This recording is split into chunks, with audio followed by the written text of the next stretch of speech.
Contoh saja, Anda itu tidak menghargai pasangan, kerjaannya ribut. Kami menggambarkan begini sederhananya.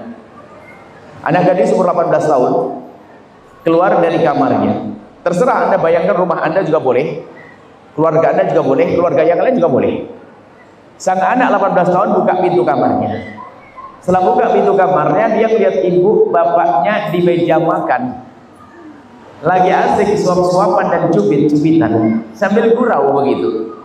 Sang anak melihat sepintas, melihatnya sekejap, sembunyi lagi, balik ke kamarnya. Sambil ke kamar, kunci pintu kamar, terpejam mata. Ini masuk serius ini. Di saat dia memejamkan matanya, masuk ke dalam dirinya bermacam-macam kebaikan. Di antaranya apa? Kekaguman kepada ayah ibunya. Oh, ayahku menghargai ibuku, ibuku menghargai ayahku, ibuku menyayangi ayahku, ayahku menyayangi ibuku. Masya Allah. Lebih dari itu apa? Dia ngerti. Oh, itulah hidup. Sehingga masuk di otaknya, hidup harus begitu. Contoh. Kemudian setelah itu apa? Ada kalimat, ada makna yang tertanam di otaknya. Berarti aku tidak boleh macam-macam dengan ayah. Kalau aku macam-macam dengan ayah, ibu pasti marah. Berarti aku tidak boleh macam-macam sama ibu. Kalau aku macam-macam sama ibu, pasti ayah marah, dan seterusnya.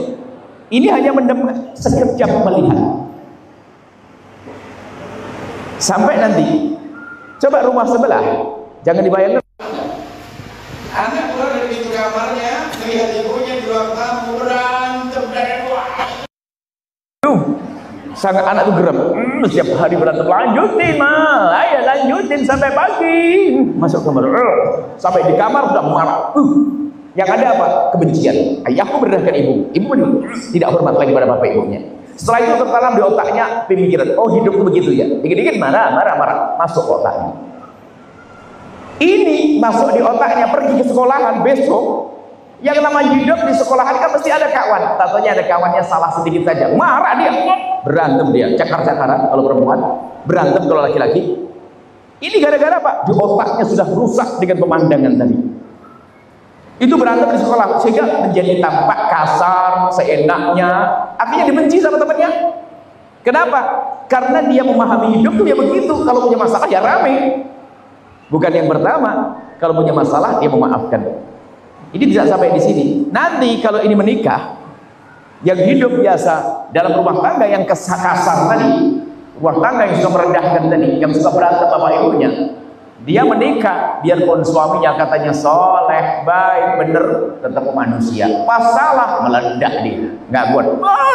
Sang suami kaget, oh istriku kayak begini. Kaget yang pertama. Marah yang kedua sudah nggak kaget lagi. Marah ketiga bales, ribut lagi. Generasi kedua keluarga berantem. Jangan sampai keluarga Anda seperti ini. Sebab ini, coba penghargaan antara suami istri kalau dilihat oleh seorang anak. Anda harus mulai hari ini. Sudah tidak usah sombong deh. Menghargai pasangan nggak bisa itu sombong. Paling tidak niatkan untuk mendidik anak-anakku. Anak itu lebih mudah dengar dengan matanya daripada dengan telinganya. Melihat itu ajib. Lihat ibunya menghargai ayahnya, ayah menghargai ibunya. Oh, seorang anak pulang sekolah ingin bersalaman dengan ibundanya. Sederhana pemandangan ini, dan Anda bisa menciptakan. Sang anak mau salaman dengan ibunya, ayahnya ada di sebelah. Rupanya sang ibu di saat melihat anaknya akan bersalaman dengannya, sang ibu menyembunyikan tangannya. Oh tidak, sambil dicium itu sang anak. Sayang, bukan umi dulu dong, abinya, sebab imam di rumah ini adalah abinya. Begitu Mi? Iya dong. Didorong sang anak, lalu pergi ke sang ayah. Di saat mau salaman dengan sang ayah, ayah ngerti anaknya mau salaman, disembunyikan juga tangannya sambil dikecupkan ya, maaf sayang, salim ke abi kan imam di sini. Betul, abinya imam. Cuman kata baginda Nabi Muhammad, ibumu dulu sampai 3 kali. Sana kau punya bingung sang anak, tapi bingungnya bingung kagum melihat bahwasanya bapak ibunya adalah sangat menghargai. Ini akan tertanam di otaknya, banyak kebaikan di dalamnya. Termasuk melihat contoh sederhana di rumah Anda misalnya. Contoh, ini sederhana, ini dari masalah penghargaan ya. Seorang istri diingatkan oleh suaminya. Namanya manusia kan tidak ada salah. Sang istri diingatkan oleh suaminya. Yang jangan gitu, udah nggak boleh itu. Di saat diingatkan sang suami, sang istri noleh kepada sang suami. Dengan senyumnya yang indah itu, mendekat kepada sang suami sambil ngecip kening. Suamiku tercinta, makasih telah diingatkan. Dilihat oleh seorang anak. Atau sebaliknya, seorang suami diingatkan sang istri. Jangan sombong deh. Diingat seorang istri, langsung memeluk istrinya. Makasih sayang telah ingatkan abang. Makasih, tambah cantik deh. Dilihat oleh seorang anak. Apa yang ada pada diri seorang anak? Oh begitu caranya kalau diingatkan. Kagum kepada ibunya, kagum kepada ayahnya. Itu nanti sang anak di saat salah diingatkan sama uminya, sudah ada contoh. Kalau aku diingatkan umi, gak mungkin aku membantah. Di saat sedikit membantah saja, sang umi hanya tersenyum. Kok gitu sayang? Malu dia. Coba rumah sebelah. Di saat seorang suami diingatkan sama istrinya, dia nggak banyak ngomong. Dilihat oleh seorang anak. Istri diingatkan sama suaminya, yang nggak boleh begitu apa itu? Abang lewat cemberut seminggu. Anak paham. Oh gitu ya. Kalau diingatkan sama orang harus cemberut. Giliran anak itu salah, anak mudah membantah karena sudah ada contoh. Ibunya waktu diingatkan ayahnya bukan terima tapi membantah. Sang ayah diingat ibunya bukan terima tapi membantah. Makanya sekarang simpulkan, kalau tiba-tiba anak Anda membantah waktu Anda suruh jangan salahkan siapa-siapa, Anda tidak sadar 5 tahun yang lalu Anda membangkang kepada suami. Ini hakikat harus kita hadirkan di rumah kita. Memberi contoh itu penting. Kalaupun seandainya suamimu mengingatkan kamu, mengatakan kamu dirimu salah padahal tidak salah, bukan berarti membantah saat itu. Kalau ingin jelaskan nanti di kamar, ya bang makasih, karena jadi contoh yang baik. Baru nanti masuk kamar terangkan, abang sebetulnya kan gini bang, tidak diketahui oleh seorang anak. Ini sebuah contoh saja. Ini makna untuk saling menghargai, tidak saling merendahkan. Ini penting. Hari ini masya Allah, seorang istri dengan kesombongannya kalau diingatkan sang suami itu masya Allah sampai sang suami itu ketakutan sama istri. Kalau mengingatkan takut, kenapa? Aduh, daripada ingatkan cemberutnya seminggu mending diem aja deh. Ada. Kalau kami amati, mungkin Anda sepakat pasti dengan kami, perempuan yang suka cemberut itu perempuan yang paling bodoh. Coba, kalau Anda suka cemberut bodoh, kenapa? Perempuan itu rata-rata pengennya dandan kelihatan cantik. Mulai kapan cemberut bikin cantik? Coba Anda ngaca. Bayangkan 2,5 jam dia dandan, habis itu jadi cemberut mukanya. Kan bodoh ya. Belum lagi cemberutmu itu, waduh, bikin sesek dada sang suami. Betul Pak ya? Setuju ya? Terus, jangan khawatir. Sederhana, tidak usah pakai cemberut-cemberutan, ngambekan. Kenapa? Budaya cemberut dan ngambek itu kalau kita cermati lebih jauh, inilah yang menyumbat komunikasi selanjutnya. Sama gebrak meja bagi seorang laki-laki, menghambat komunikasi. Sehingga seorang istri kalau ngomong itu ketakutan, mau usul para cat rumahnya takut. Takut abangnya, kamu aja tidak ngomong abinya nak. Kok ada istri takut sama suami? Memang suaminya monster atau bagaimana? Kok ada istri takut sama suami istri? Memang istri tadi awewe gombel atau genderuwo demit? Hidup tidak boleh saling menakutkan. Anda belajar demi kehidupan anak-anak. Ini sederhana dulu kita lihat sederhana kehidupan kita. Maka jangan sampai ada di rumah itu perendahan kepada pasangan. Panggilan pun jangan panggilan merendahkan. Perilaku kita perilaku yang bisa dihargai. Kalau tiba-tiba seorang istri mau keluar, sang suami tiba-tiba ngambilkan sandal yang dilihat oleh seorang anak, aduh, ayahku menghargai ibuku. Atau ibunya sama. Biarpun hanya sekedar mohon maaf, di saat mau istri mau duduk, tiba-tiba Anda nyiapkan kursinya, dilihat oleh seorang anak. Itu biarpun melihatnya sepintas, nancep di hatinya. Bahwasanya itulah hidup. Kan enak. Rumahnya Nabi Muhammad ya rumah begitu itu, saling menghargai. Sayyidina Nabi dengan Siti Fatimah Zahra bagaimana? Kalau Siti Fatimah datang, langsung Nabi berdiri menyambutnya, dan Siti Fatimah didudukkan di tempat kemuliaannya. Waktu Nabi datang ke rumah Siti Fatimah berdiri menyambut, lalu didudukkan di tempat. Ada sambutan yang indah. Ayo sederhana deh rumah kita mulai. Sudah. Ini akan mudah kecuali bagi dua orang tadi. Keras kepala, sombong sama orang yang menyerah dengan mental dan watak. Watak kan saya memang begitu dari sononya. Ya dah. Dari sono mana. Kemudian tolong ini yang pertama, pastikan rumah Anda sampai kalimat-kalimat. Jangan biasa mengangkat suara di rumah. Karena mengangkat suara tidak menghargai. Nggak perlu pakai angkat suara. Apalagi marah-marah. Akhirnya jadi kebiasaan. Sampai sang anak itu ngomong, Umi kok 3 hari ini nggak marah? Jangan-jangan sakit ya. Subhanallah, ya. Cobalah Bapak sadar, nggak perlu kita pakai kalimat kasar di rumah kita. Kenapa?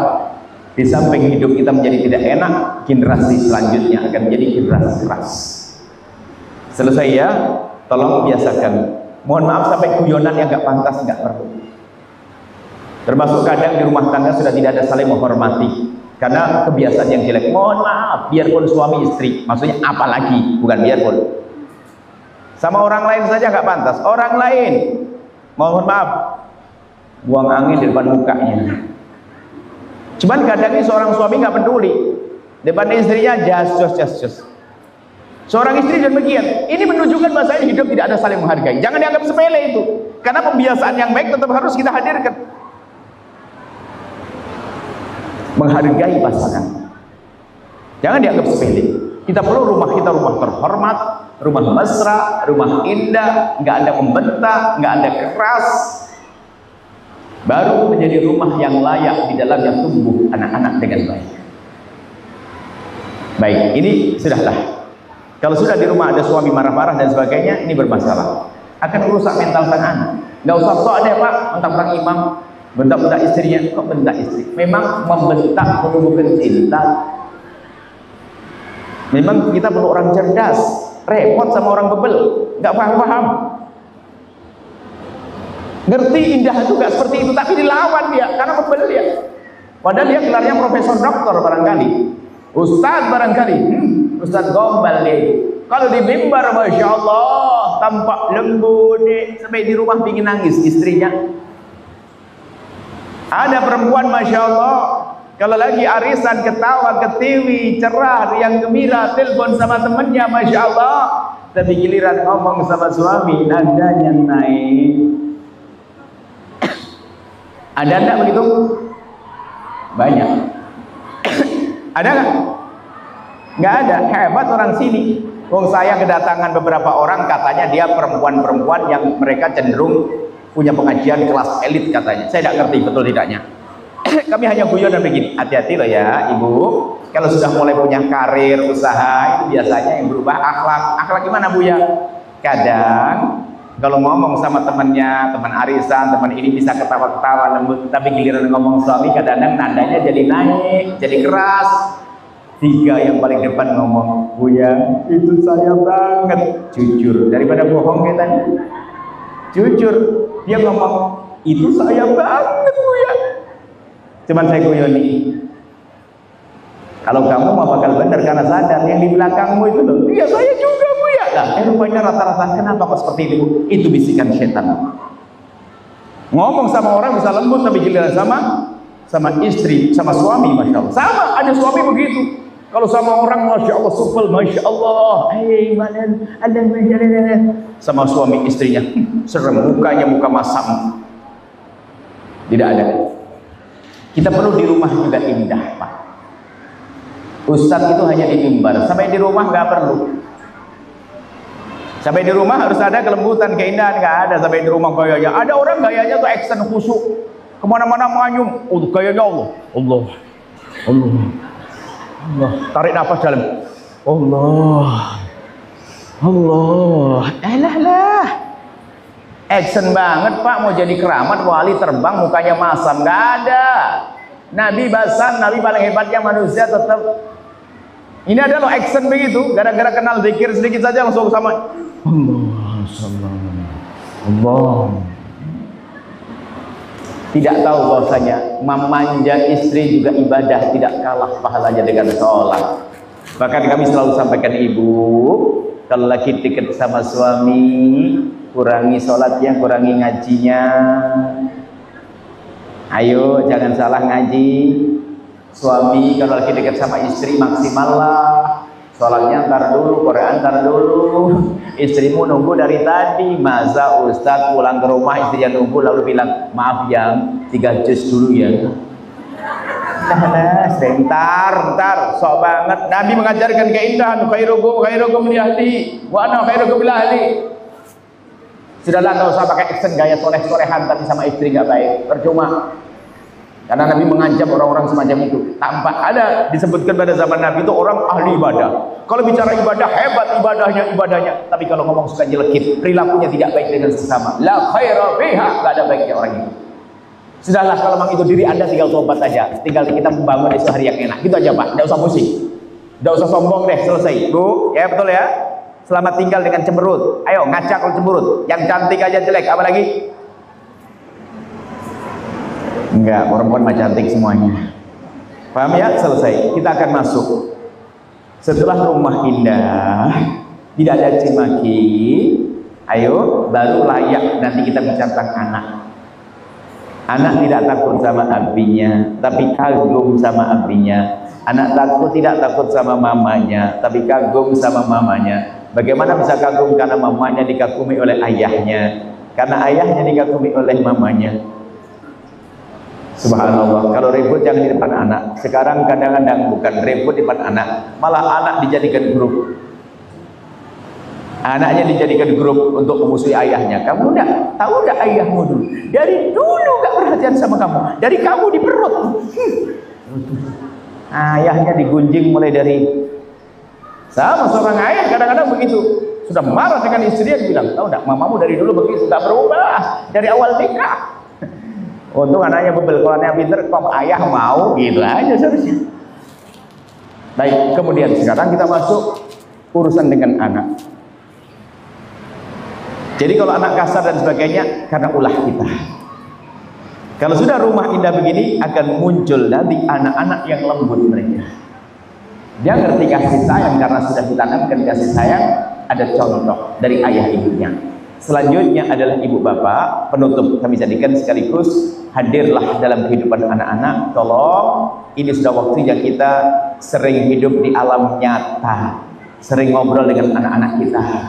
Kalau ketemu anak yang maksimal, biarpun anak umur 2 tahun, 3 tahun, diajak ngobrol, sering diskusi di rumah, kita biasakan. Maka untuk menghidupkan satu obrolan ini, maka pastikan sebab-sebab kita nggak bisa mesra, kita pangkas. Makanya jangan televisi 24 jam. Anda putar televisi kalau Anda punya hajat. Kadang ada orang tidak sadar, yang penting televisi nyala. Mau nasihati anaknya atau mau ngomong dengan anaknya, tatonya sang ibu ini lagi senang dengan bunga, lagi ngobrol begini, tatonya ada televisi bunga, pasti konsentrasinya terbelah. Akhirnya anaknya ditinggal. Jangan pakai, apalagi mohon maaf segenggam alat. Ini handphone yang merusak keluarga. Handphone merusak keluarga. Kita perlu sadar, bukan tidak boleh pakai handphone, tapi gunakan yang semestinya. Jangan kita dikuasai oleh handphone yang kita kuasai, jangan kita dikuasai handphone. Artinya, kalau sudah di rumah, tolong deh. Bukankah handphone untuk komunikasi dengan anak keluarga? Kalau sudah ada di rumah semuanya, tinggalkan handphone selama tinggal handphone. Ditaruh. Kalau Anda ingin pakai handphone, serius. Hakikat, kenapa? Jangan jadi contoh buruk pada anak Anda. Yang sudah rusak anaknya, lihat. Anaknya pulang sekolah, tidak langsung duduk sama uminya. Pulang sekolah langsung ke kamar, dikunci pintunya, main handphone di dalam kamar. Ibunya pun mau nyuruh sholat ketakutan. Tik, tik, tik, nah, sholat, nah. Apa sih mama? Nah, hasilnya cuman anak megang handphone apa serta-merta? Tidak. Anak megang handphone itu adalah karena mengenali ibunya waktu kecil dia, sang anak itu glendot-glendot ke uminya, mama, mama, ntar nak, mama, ntar dulu. Kemarin ada postingan, bukan postingan, ada orang kirim video. Seorang ibu lagi main handphone begini, ditarik sama anaknya diajak main. Itu begitu istiqomahnya dengan handphone sampai goyang begini, itu tetap matanya situ. Iya nantar, iya hebat. Bodoh yang lewat. Saya pikir hanya ibu-ibu saja. Ada video yang lainnya, bapak-bapak lagi duduk di kursi pendek, anaknya dari belakang meluk ayahnya. Ayah, ini masih gini handphonean. Allah, nempel handphonenya. Tahun depan anaknya kayak dia, pasti gini terus. Sebetulnya anak itu niru kita. Anda harus paham itu.